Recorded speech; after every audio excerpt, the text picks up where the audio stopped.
With a capacity of 3,600 vehicles, the ship has 11 cargo decks, with a combined area equal to 8 football stadiums.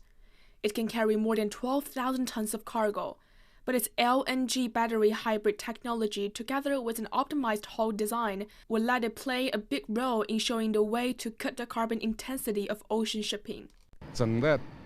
The use of LNG means emissions of carbon dioxide will be reduced by around 20 to 25%, nitrogen oxide and particulate matter by 80 to 85%, and sulfur by 99%. The ship's main engine, dynamo, and boiler will all be driven by the dual-fuel system. The ship stores enough liquefied natural gas to power it for the entire trip.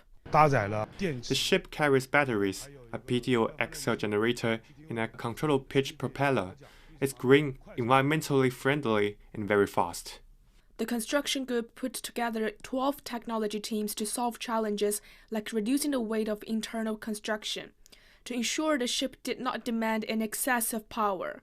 It left Shanghai today and will enter operation on North Europe Mediterranean routes. 张世小 Money Talks.